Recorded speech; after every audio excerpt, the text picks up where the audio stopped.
Double bedroom ఇళ్ల లబ్ధిదారుల తొలగింపుపై CPM ఆగ్రహం వ్యక్తం చేసింది. డబుల్ బెడ్రూమ్ ఇళ్ల కోసం 2023లో డ్రా పద్ధతిలో ఎంపికైన లబ్ధిదారులు సుమారు 60 మందిని తొలగించడానికి కారణాలు వెల్లడించకుండా ప్రశ్నించిన సిపిఎం నాయకులను అరెస్టు చేయడం ప్రజాపాలనకు విరుద్ధమని సిపిఎం జిల్లా కమిటీ సభ్యుడు ఎండి సలీం, పట్టణ కార్యదర్శి దండంపల్లి సత్తయ్య, డబుల్ బెడ్రూమ్ ఇళ్ల పోరాట సాధన కమిటీ కన్వీనర్ ఔట రవీందర్ అన్నారు. సోమవారం డబుల్ బెడ్రూమ్ ఇళ్ల పంపిణీ సందర్భంగా పేర్లు తొలగించిన లబ్ధిదారులు ఇతర సమస్యలు ఏవైనా ఉంటే తహసీల్దార్ కార్యాలయానికి రావాలని అధికారులు సూచించడంతో వారు అక్కడికి వెళ్లారు. తహసీల్దార్ కార్యాలయంలో లేకపోవడంతో ఆయన వచ్చే వరకు అక్కడే ఉంటామని లబ్ధిదారులతో కలిసి సిపిఎం నాయకులు కార్యాలయంలో బైఠాయించారు. అనంతరం పోలీసులు అక్కడికి చేరుకొని సిపిఎం నాయకులను అరెస్టు చేశారని వారు తెలిపారు.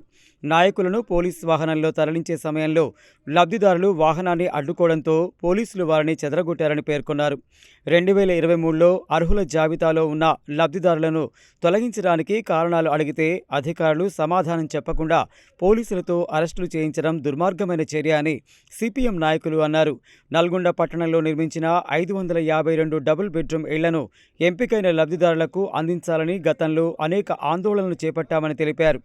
ఆందోళనల నేపథ్యంలో మౌలిక సదుపాయాలకు నిధులు కేటాయించడంతో పాటు 2025 నవంబర్లో అధికారులు మరోసారి విచారణ జరిపి గతంలో లాటరీ ద్వారా ఎంపికైన 421 మంది పూర్తిస్థాయి అర్హులని వారికే ఇళ్లు అందిస్తామని ప్రకటించారని గుర్తు చేశారు. ఆగస్టు 13న కూడా మేయర్, ఆర్డీఓలు డబుల్ బెడ్రూమ్ ఇళ్లను సందర్శించి గతంలో లాటరీ ద్వారా ఎంపికైన వారికే ఇళ్లను పంపిణీ చేస్తున్నట్లు ప్రకటించారని తెలిపారు. అయితే పంపిణీ సమయంలో సుమారు 60 మంది లబ్ధిదారుల పేర్లు తొలగించారని ఆరోపించారు.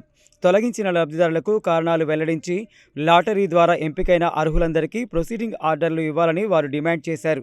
అధికారులు రాజకీయ పార్టీల కార్యకర్తలా వ్యవహరించడం ప్రజాస్వామ్యానికి మాయని మచ్చ అని విమర్శించారు.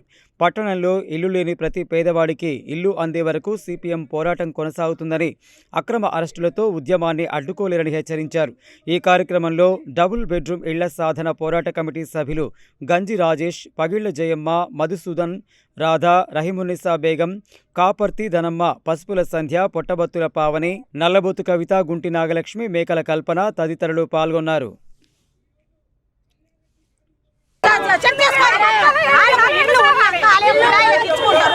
ఇల్లు లేవని చెప్పే వాళ్ళు పోతారు. ఇల్లు లేదు, ఇల్లు లేదు, ఇల్లు రాదా?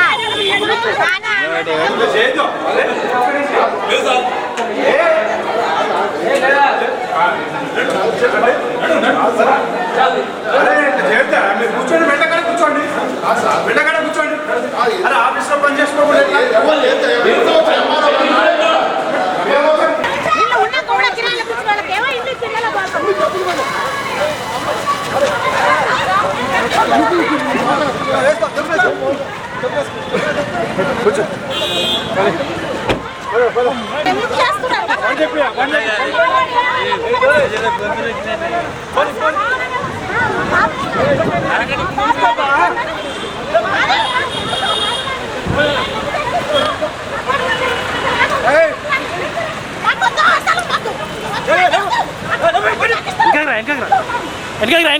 వెనకాల